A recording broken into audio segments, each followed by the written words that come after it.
ಎಲ್ಲಾ ಹಾನಿಯಿಂದ ಕೂದಲನ್ನು ರಕ್ಷಿಸುತ್ತೆ. ಬರೀ Amrit noni reach root premium hair oil. ಭಾರತೀಯ ಜನತಾ ಪಕ್ಷದ ರಾಷ್ಟ್ರೀಯ ಅಧ್ಯಕ್ಷರಾದ ನಡ್ಡಾ ಅವರು ಹಿರೇಮಠ ಫ್ಯಾಮಿಲಿನ ಮೀಟ್ ಮಾಡಿ ಹೋದಾಗ ಈ ಪ್ರಕರಣವನ್ನ ಸಿಬಿಐಗೆ ಕೊಡಬೇಕು ಅನ್ನೋ ಆಗ್ರಹವನ್ನ ತಮ್ಮೆಲ್ಲರ ಮೂಲಕ ಇಟ್ಟಿದ್ದಾರೆ. ನಾನು ಅದನ್ನ ಪುನರುಚ್ಚರಿಸ್ತಾ ಇದ್ದೀನಿ. ಸಿಬಿಐಗೆ ಈ ಪ್ರಕರಣ ಕೊಟ್ರೇನೆ ನೇಹಾಗೆ ನ್ಯಾಯ ಸಿಗುತ್ತೆ ಅಂತ ನನಗನ್ಸುತ್ತೆ. ಈಗಾಗಲೇ ರಾಜ್ಯ ಸರ್ಕಾರದ ಒಟ್ಟು ಧೋರಣೆಯನ್ನ ನಾವು ನೋಡಿದ್ದೇವೆ. ಈ ಪ್ರಕರಣದಲ್ಲಿ ಮೊದಲು ಏನೂ ನಡೆದಿಲ್ವೇನೋ ಅನ್ನೋ ತರ ಇದ್ರು. ಅದಾದ್ಮೇಲೆ ಇಲ್ಲ, ಅದು ಯಾವುದೋ ಅವರವರ ವೈಯಕ್ತಿಕ ಸಮಸ್ಯೆ ಅದು ಅಂತ ಹೇಳಿ ಈ ಒಟ್ಟು ವಿಚಾರವನ್ನ ತಳ್ಳಿ ಹಾಕುವ ಪ್ರಯತ್ನವನ್ನ ಮಾಡಿದ್ರು. ಯಾವುದೋ ಒಂದು ಸಮಾಜದ ಓಲೈಕೆಗಾಗಿ, ಮತಗಳಿಗಾಗಿ ಈ ರೀತಿ ಜನರಿಗೆ ಸುರಕ್ಷತೆ ಇಲ್ಲದೆ, ನ್ಯಾಯ ಇಲ್ಲದೆ ಮಾಡುವಂಥದ್ದು ಬಹಳ ವಿಷಾದನೀಯ. ಒಂದು ರಾಜ್ಯ ಸರ್ಕಾರವಾಗಿ ಇಡೀ ದೇಶವೇ ಅವರನ್ನ ನೋಡ್ತಾ ಇದೆ ಅನ್ನೋದನ್ನ ಇಲ್ಲಿಯ ಮುಖ್ಯಮಂತ್ರಿಗಳು ನೆನ್ಪಿಟ್ಕೋಬೇಕು ಮತ್ತು ಇಲ್ಲಿಯ ಎಲ್ಲ ಸಚಿವರು ನೆನ್ಪಿಟ್ಕೋಬೇಕು. ಹಾಗಾಗಿ ನಾನು ಮಾಡೋ ಆಗ್ರಹ ಇಷ್ಟೇ, ಅವ್ರು ಮಾಡೋ ತನಿಖೆಯಲ್ಲಿ ನಮಗಂತೂ ನಂಬಿಕೆ ಇಲ್ಲ. ಯಾಕೆಂದ್ರೆ ಏನೂ ನಡೆದೇ ಇಲ್ಲ ಅನ್ನೋ ರೀತಿ ಇರೋರು ಯಾವ ರೀತಿಯ ನ್ಯಾಯವನ್ನ ಕೊಡೋಕ್ ಸಾಧ್ಯ ಅಥವಾ ತನಿಖೆಯನ್ನ ಮಾಡೋಕ್ ಸಾಧ್ಯ? ಮತ್ತು ಅವರಿಗೆ ಗುರುವಾರದ ದಿವಸ ನಡೆದ ಘಟನೆಗೆ ಯಾವತ್ತು ಮಾತಾಡಿದ್ದು ಮಂಗಳವಾರದವರೆಗೂ ಮುಖ್ಯಮಂತ್ರಿಗಳು ಪುರ್ಸೊತ್ತೇ ಆಗಿಲ್ಲ ಮಾತಾಡ್ಸೋಕೆ, ಮನೆಯವ್ರನ್ನ ಏನಾಯ್ತು ಅಂತ ವಿಚಾರಿಸೋಕೆ, ಸಾಂತ್ವನ ಹೇಳೋಕೆ.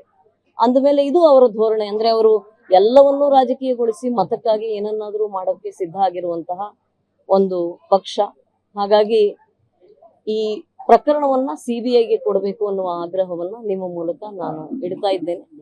ಒಂದು ರಾಜ್ಯದಲ್ಲಿ ಸಮಾಜವಾಗಿ ನಾವೆಲ್ಲರೂ ಮಹಿಳೆಯರಾಗಿ ಪ್ರತ್ಯೇಕವಾಗಿ ಮತ್ತು ಸಾಮೂಹಿಕವಾಗಿ ಒಂದು ಸಮಾಜವಾಗಿ ನಾವೆಲ್ಲರೂ ಹಿರೇಮಠರ ಕುಟುಂಬ ಜೊತೆಗೆ ನ್ಯಾಯ ಸಿಗುವವರೆಗೆ ನಿಲ್ಲಬೇಕು ಅಂತ ನಾನು ಎಲ್ಲರಲ್ಲಿ ಮನವಿ.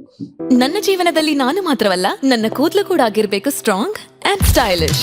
ಬರೀ Amrit noni reach root premium hair oil ನೊಂದಿಗೆ. Reach root premium hair oil. ಆರೋಪಿಗೆ ಗಲ್ಲು ಶಿಕ್ಷೆ ಹಾಕಬೇಕು, ಎನ್ಕೌಂಟರ್ ಮಾಡಬೇಕು ಅಂತ ಒತ್ತಾಯ ಕೇಳ್ತೀವಿ. ನಿನ್ನೆ ಫಯಾಜ್ನ ಸ್ಥಳ ಮಜಾ ಕರ್ಕೊಂಡು ಬಂದಾಗೂ ಗಲ್ಲಿಗೇರಿಸಿ ಅಂತ ಎಬಿಪಿ ಅವರು ಘೋಷಣೆ ಕೊಡ್ತಾರೆ. ಏನ್ ಹೇಳ್ತೀರಿ ಅದ್ರ ಬಗ್ಗೆ? ಕಠಿಣದಲ್ಲಿ ಕಠಿಣ ಶಿಕ್ಷೆ ಆಗಬೇಕು ಅನ್ನೋ ಆಗ್ರಹವನ್ನು ನಾವು ಮುಂದೆ ಇಡ್ತಾ ಇದ್ದೇವೆ. ಸಿಬಿಐ ತನಿಖೆ ಮಾಡಿದ್ರೆ ಪ್ರಾಯಶಃ ಅಂತಹ ಒಂದು ಅತ್ಯಂತ ಕಠಿಣವಾದ ಶಿಕ್ಷೆ ಅಥವಾ ಎಲ್ಲದಕ್ಕ ಮೀರಿದ ಒಂದು ಶಿಕ್ಷೆ ಏನಿದೆಯೋ ಅದಾಗತ್ತೆ ಅಂತ ನಮಗೆ ನಂಬಿಕೆ ಇದೆ.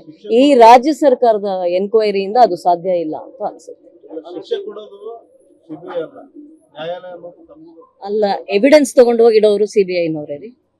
ತನಿಖೆ ಚೆನ್ನಾಗಾದ್ರೇನೆ ನ್ಯಾಯಾಲಯದಲ್ಲಿ ಕಠಿಣದಿಂದ ಕಠಿಣ ಶಿಕ್ಷೆಗೆ ಆಗ್ರಹವನ್ನ ಮಾಡೋಕ್ ಸಾಧ್ಯ. ತನಿಖೆ ಸರಿಯಾಗಿ ಆಗದೆ ಇದ್ರೆ ಅದು ಸಾಧ್ಯ ಇಲ್ಲ. ನಾನು ವಕೀಲ ಇದ್ದೀನಲ್ಲ ಸರ್. ಅನುಕ್ಷಣದ ಸುದ್ದಿಗಳಿಗಾಗಿ ವಿಸ್ತಾರ ನ್ಯೂಸ್ ಯೂಟ್ಯೂಬ್ ಚಾನೆಲ್ ಸಬ್ಸ್ಕ್ರೈಬ್ ಮಾಡಿ. ಹೊಸ ಸುದ್ದಿಗಳ ನೋಟಿಫಿಕೇಶನ್ಗಾಗಿ ಬೆಲ್ ಐಕಾನ್ ಕ್ಲಿಕ್ ಮಾಡಿ. ಲೇಟೆಸ್ಟ್ ಅಪ್ಡೇಟ್ಸ್ಗಾಗಿ www.vistaranews.com ವೆಬ್ಸೈಟ್ಗೆ ವಿಸಿಟ್ ಮಾಡಿ. ಅಂಗೈಯಲ್ಲೇ ಜಗತ್ತಿನ ಸುದ್ದಿ ತಿಳಿಯಲು ವಿಸ್ತಾರ ನ್ಯೂಸ್ ಕನ್ನಡ ಆಪ್ ಡೌನ್ಲೋಡ್ ಮಾಡಿ.